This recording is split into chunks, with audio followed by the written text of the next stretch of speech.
दोस्तों, मैं चौहान सर बात करने वाला हूं पाकिस्तान के विषय में। पाकिस्तान से एक बड़ी खबर निकल के आ रही है, यही हमारा चर्चा का विषय है और ध्यान से सुनिएगा और ध्यान से समझिएगा क्या हुआ वहां पे। सबसे पहले बता दूं कि पाकिस्तान ने भारतीय टीम को कहा था कि आप आकर चैंपियन ट्रॉफी हमारे यहां खेले, हम आपको पूर्ण सुरक्षा देंगे, आपको यहां किसी प्रकार का खतरा नहीं होगा। लेकिन हमें पाकिस्तान के बात पे कोई विश्वास नहीं था। हमारी टीम ने, हमारे देश ने फैसला लिया कि हम पाकिस्तान नहीं जाएंगे। तो भारत के सारे मैचेस पाकिस्तान के बाहर कराए गए और भारत चैंपियन ट्रॉफी का विजेता बना। जिस पाकिस्तान ने सुरक्षा देने की बात की थी, उस पाकिस्तान में क्या हुआ पता? चलता फिरता ट्रेन आतंकवादियों ने अपने कब्जे में ले लिया। क्वेटा से ट्रेन निकली थी, पेशावर के लिए 1600 किलोमीटर का सफर तय करना था। लेकिन पहले स्टेशन पे पहुंचने से पहले ही ट्रेन में आतंकवादी प्रवेश कर गए और पाकिस्तान के 20 सुरक्षा कर्मियों को पहले मारा ट्रेन के अंदर। साथ ही 182 सुरक्षा कर्मी अभी भी आतंकवादियों के कब्जे में हैं। कहा जा रहा था ट्रेन में कुल 450 पैसेंजर के आसपास हो सकते हैं। देखिए, जो भारतीय टीम को सुरक्षा देने की बात कर रही थी, अपने पाकिस्तान को लोगों को सुरक्षा नहीं दे पा रही, अपने पाकिस्तान की ट्रेन को नहीं बचा पा रही है। तो ये घटना देने वाले जो ग्रुप है, उसका नाम है Balochistan liberation army. Balochistan liberation army चाहती है कि पाकिस्तान से अलग करके बलूचिस्तान को एक नया देश बनाया जाए।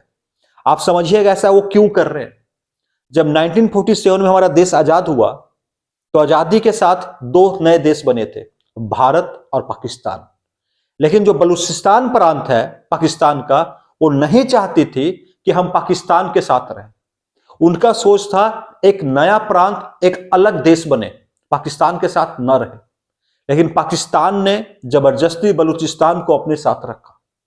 1970 के दशक में लिबरेशन का गठन हुआ और आज भी वो अपने देश के लिए, अपने हक के लिए वो लड़ाई लड़ रहे हैं, जिसे ब्रिटेन के द्वारा, जिसे पाकिस्तान के द्वारा, जिसे अमेरिका के द्वारा आतंकवादी संगठन कहा जाता है। कई बार भारत पे और रसिया पे आरोप लगते हैं कि इस लिबरेशन आर्मी को भारत सुरक्षा मुहैया कराता है, हथियार मुहैया कराता है, रसिया इसका सपोर्ट करता है।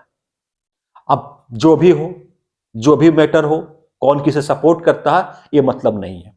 लेकिन उसी बलूचिस्तान लिबरेशन आर्मी द्वारा, संगठन के द्वारा उस ट्रेन को कब्जे में लिया गया है। उसने इसका बात दुनिया के सामने रखा कि हमने ये ट्रेन को कब्जे में लिया और हमने सारे यात्रियों को छोड़ दिया, सिर्फ हमने कब्जे में रखा है पाकिस्तान के कुछ आर्मी के लोगों को, कुछ आईएसआई के लोगों को। अगर हमारे ट्रेन के पास कोई आने का प्रयास किया, हम सबकी हत्या कर देंगे। इन्होंने ट्रैक को उड़ा दिया है। ट्रेन जैसे ही वहां से खुली क्वेटा से, बीच रास्ते में एक बड़ा धमाका हुआ, ट्रेन को रोक दिया गया और ये आतंकवादी उस ट्रेन में चढ़ गया। अब वो पाकिस्तान सरकार के सामने कुछ डिमांड रखेंगे। पाकिस्तान सरकार, ऐसा न्यूज में आ रहा है कि उसने अपनी आर्मी को भेजा है वहां पे कि जाओ उनको मारो और ट्रेन को खाली कराओ। लेकिन इन्होंने धमकी दे रखी है कि तुम पहले आओगे तो तुम पहले जाओगे, इन सबको मार दूंगा। अब सोच लो, ऐसा हो रहा पाकिस्तान में। हमारी टीम अगर जाती, कुछ अनहोनी हो जाती, तो पाकिस्तान तो पल्ला झाड़ देता कि हमने पूरी कोशिश की, हम कुछ नहीं कर पाए, तो हम क्यों अपने खिलाड़ियों को खोए। हमारी चैंपियन टीम है, हमारी चैंपियन टीम कहीं भी खेलेगी, पाकिस्तान में भी खेलेगी तो जीत के आएगी। लेकिन हमें सबसे पहले अपने चैंपियन टीम को सुरक्षा देने की जरूरत है। जय शाह ने एक काम कर दिखाया। पाकिस्तान आयोजक था, पाकिस्तान में भारत ने एक भी मैच नहीं खेला और उस आयोजक देश का फाइनल मैच पाकिस्तान में नहीं हुआ, ये जय शाह की देन है, हमारे बीसीसीआई की देन है। तो अपने आप में सैल्यूट है बॉस, ऐसे काम के लिए। भले आपका कोई मजाक उड़ा ले कि कभी आपने बैट नहीं पकड़ा, आपने ये नहीं पकड़ा और आप अध्यक्ष बन गए हो, लेकिन आप अध्यक्ष बन के आप मास्टर स्ट्रोक खेल रहे हो। पाकिस्तान का शर्म से चेहरा झुका दिया आपने दुनिया के सामने। भारतीय झंडा पाकिस्तान के स्टेडियम में शान से लहराया, लेकिन भारत की टीम पाकिस्तान खेलने नहीं गया। इसे बोलते हैं मास्टर स्ट्रोक। आप क्रिकेट के स्ट्रोक खेलो ना खेलो, जैसा आपने कमाल कर दिया।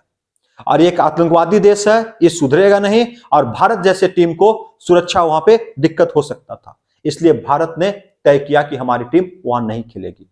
जिस देश का ट्रेन हाईजैक हो जा रहा, जिस देश के ट्रेन को आतंकवादी लेकर घूमने चल जा रहे हैं, वह देश क्या हमें सुरक्षा देगी? तो अपने आप में यह खबर बड़ी खबर है। जिस देश का ट्रेन आतंकवादियों के हाथ में है, आगे देखना होगा कि क्या उसे छुड़ा पाता है पाकिस्तान, या उस ट्रेन को पूरी तरह से ब्लास्ट कर दिया जाएगा और 182 जो आर्मी के लोग हैं या पुलिस के लोग हैं या जो आईएसआई के लोग हैं या बड़े जो पाकिस्तान के किसी कमिश्नरी के लोग हैं जो वहां पे कब्जे में हैं, उन्हें छोड़ा पाएंगे या नहीं छोड़ा पाएंगे, ये देखने की बात होगी। हमारे किस प्रकार से प्लेन को ले जाकर कंधार में लोग हाईजैक करके रखते थे, किस प्रकार भारत सरकार पे दबाव डाला जाता था। आज भारत सशक्त भारत है, एक मजबूत भारत है, कोई आंख भी नहीं दिखा सकता भारत को। अगर कोई आंख दिखाता है तो भारत उसके घर में घुस के मारता है। ये नया भारत है, संकल्प वाला भारत है। जय हिंद, जय भारत दोस्तों।